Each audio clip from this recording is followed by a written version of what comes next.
parce que leur financement a été refusé. Ce sont des gens qui font ça tout le temps et qui ont des contacts, qui ont un consortium. Je n'ai aucun contact, je n'ai aucun consortium, mais j'ai le Dieu de l'univers de mon côté. Ils nous ont appelés à 9h10 avec les responsables de l'église. On a conduit jusque là-bas. On a regardé le bâtiment, l'infrastructure. Ils nous demandent, vous voulez faire une offre? Je leur ai dit, vous aurez notre offre dès demain.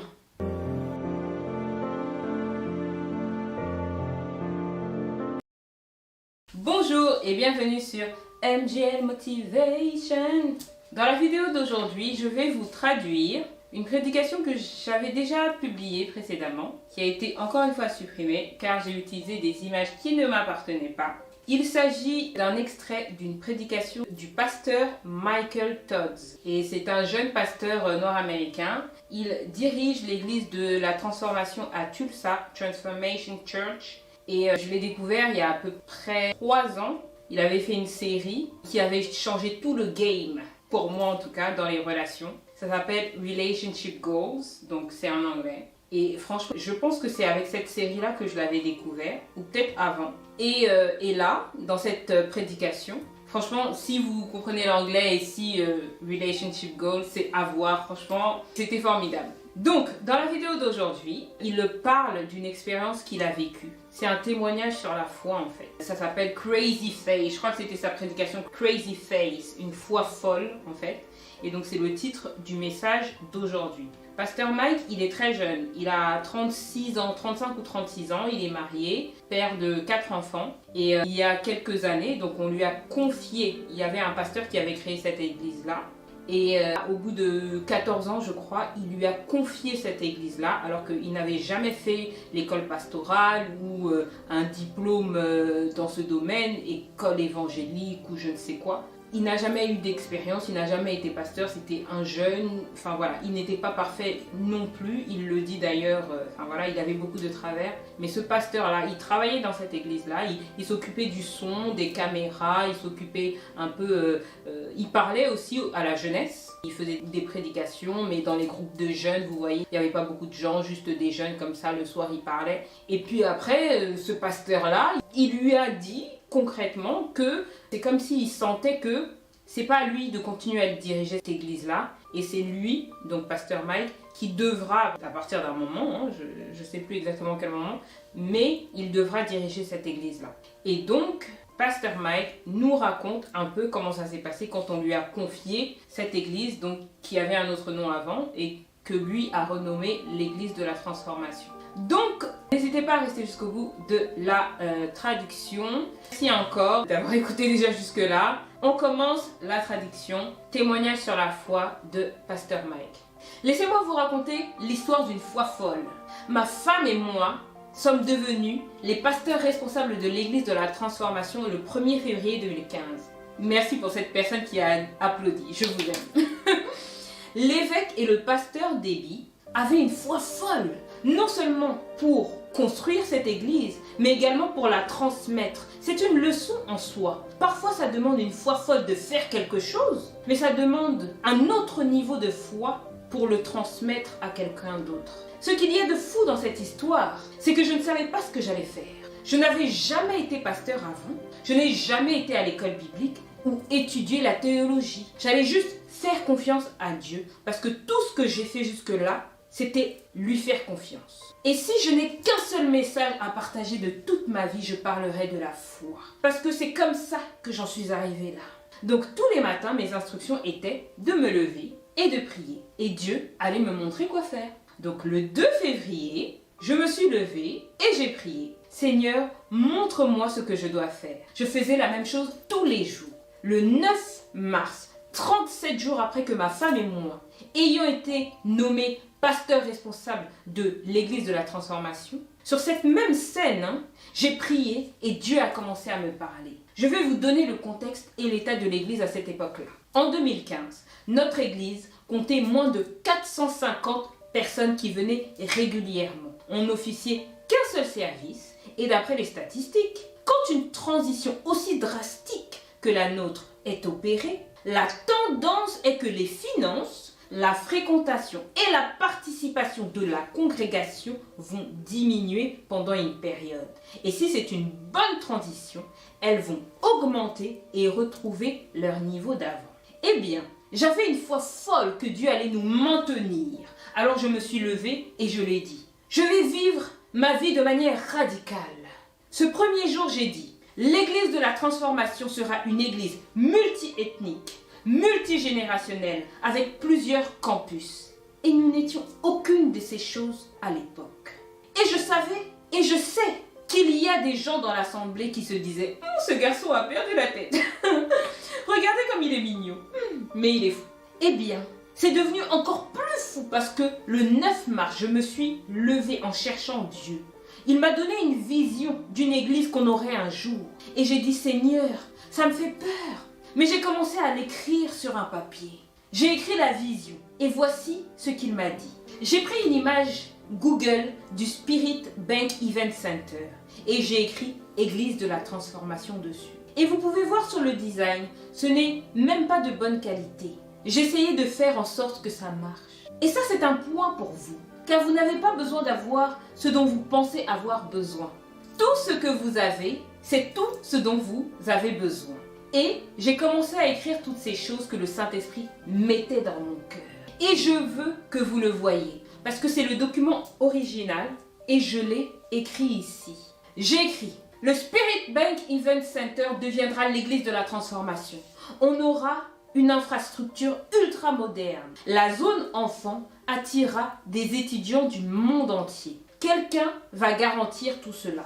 Nous serons toujours dans l'abondance. Les stagiaires auront des locaux et les stages se dérouleront tout au long de l'année. Des entreprises vont voir le jour dans notre église et elles auront du succès.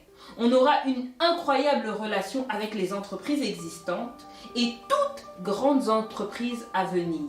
Nous allons dominer la région. Beaucoup d'entrepreneurs, leurs amis et leurs familles vont venir à Dieu car nous leur aurons bien présenté pour une transformation. L'église sera pleine 3 fois par semaine et de grands événements mondains y auront lieu. Ils financeront abondamment l'expansion du royaume de Dieu. Je veux attirer votre attention sur la date et l'heure. 9 mars 2015 à 7h29 dans la chambre de Béla. Ça, c'était fou. Quand je l'ai écrit il y a 5 ans, c'était fou. Donc j'en ai parlé à ma mère, à ma femme, j'en ai parlé à l'évêque, j'en ai parlé à Brie et j'en ai parlé à une autre personne. Le truc avec la foi, c'est qu'elle trouve des amis. Quand tu as foi en quelque chose et que tu y crois vraiment, on n'avait pas l'argent pour ça. On n'avait pas assez de monde pour ça, on n'avait rien. Et la seule instruction que j'avais, c'était quand on atteindrait 1000 personnes de commencer à travailler pour cela.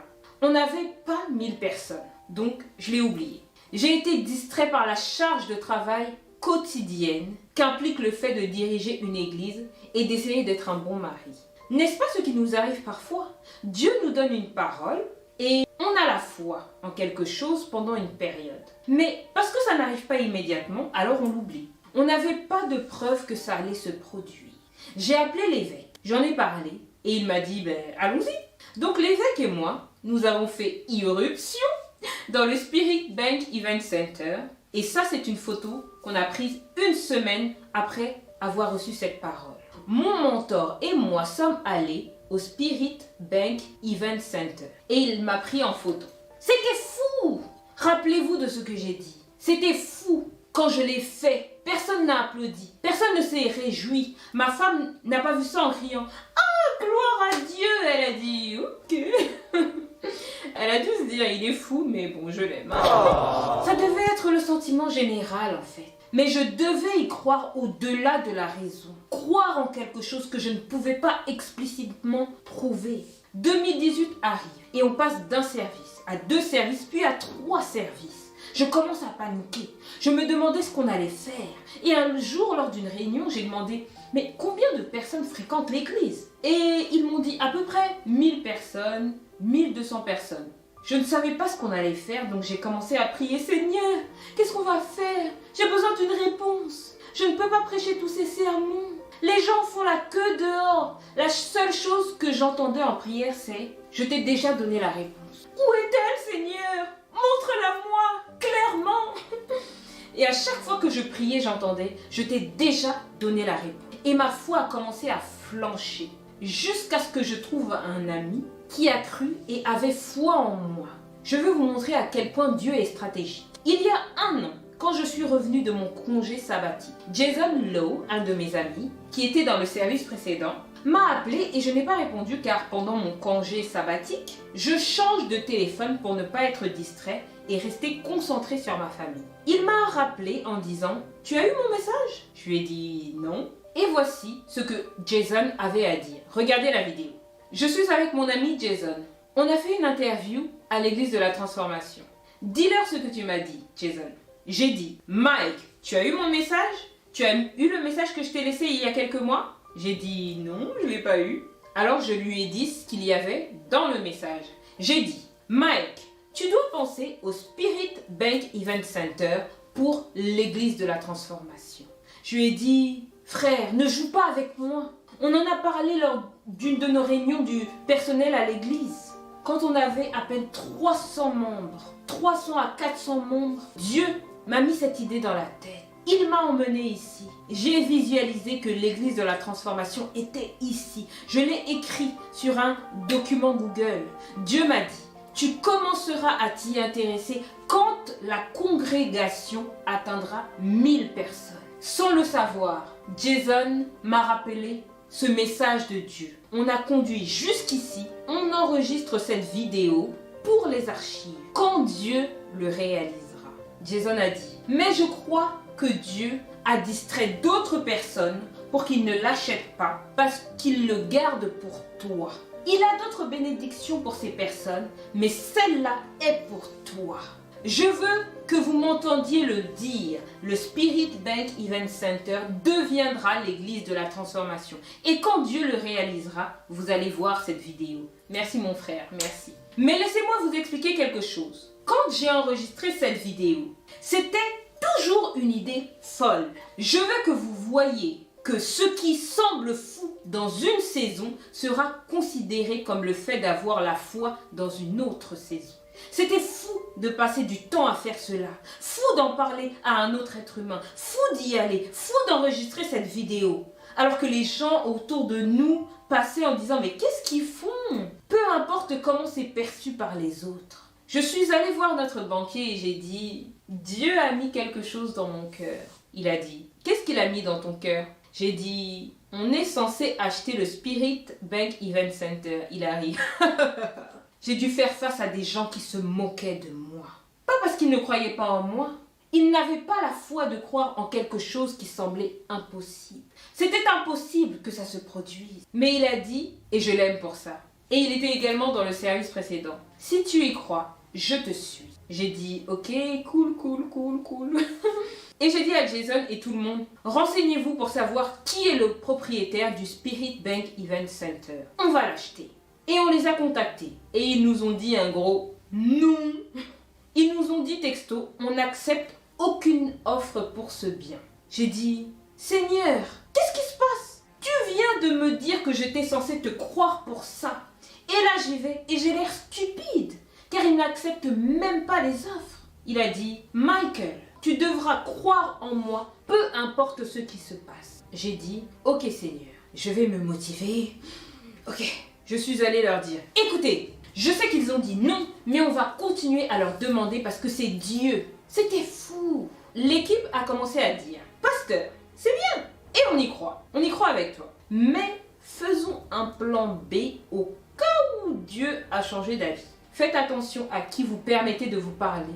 Faites attention à qui vous permettez de vous parler quand vous êtes dans une saison qui nécessite la foi. Ce n'est pas parce que vous aimez certaines personnes et qu'ils vous aiment que ça veut dire qu'ils vont vous appuyer dans ce que Dieu vous a dit de faire.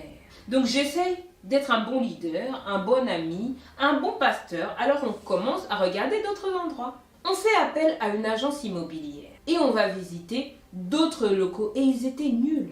J'allais me contenter d'avoir mieux qu'on avait déjà au lieu d'avoir la promesse faite par Dieu.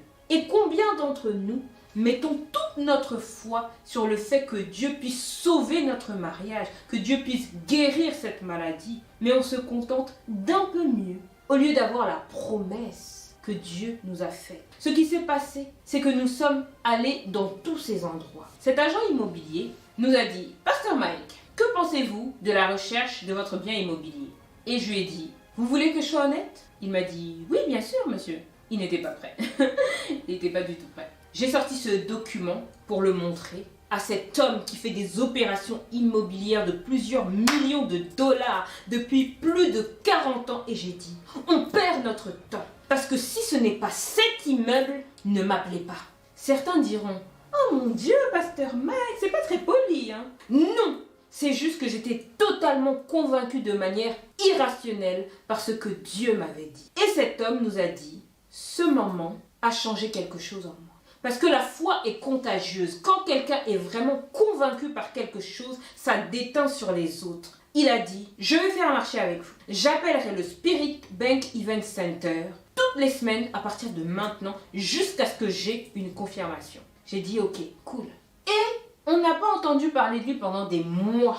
Et ce que j'ai appris, c'est qu'il y avait une société texane de divertissement qui avait beaucoup d'argent et de conglomérats qui font ça tout le temps en fait, qui voulaient acheter le Spirit Bank Event Center et reconstruire la plus grande zone de divertissement que la ville de Tulsa n'ait jamais connue. Ce qui s'est passé, c'est qu'ils ont fait une offre à 9h. Et à 9h10, on nous a appelés parce que leur financement a été refusé. Ce sont des gens qui font ça tout le temps et qui ont des contacts, qui ont un consortium. Je n'ai aucun contact, je n'ai aucun consortium, mais j'ai le Dieu de l'univers de mon côté.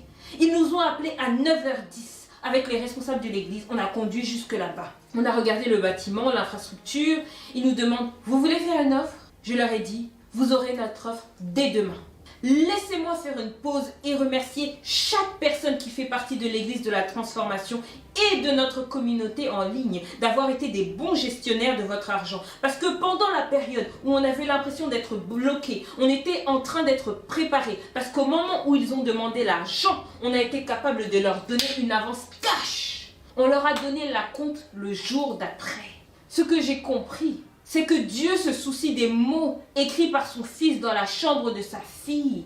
Il peut toucher les grosses entreprises, il peut toucher des villes et des nations, il peut toucher le cœur des banquiers, des agents immobiliers pour honorer les promesses faites à ses enfants. Il ne le fait pas que pour certaines personnes. Quelqu'un doit se réjouir car le même Dieu qui a fait un miracle dans cette église est le même Dieu qui va le faire pour vous si vous y croyez.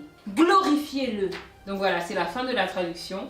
Vidéo un peu longue, mais très beau témoignage, Pasteur Mike. Si vous avez aimé, n'hésitez pas à commenter, liker, partager. Et si ça vous intéresse, dites-moi, je ferai peut-être d'autres vidéos de Pasteur Michael Todd, Pasteur Mike. Donc voilà, merci d'avoir écouté jusqu'au bout et je vous dis à très bientôt sur MJL Motivation.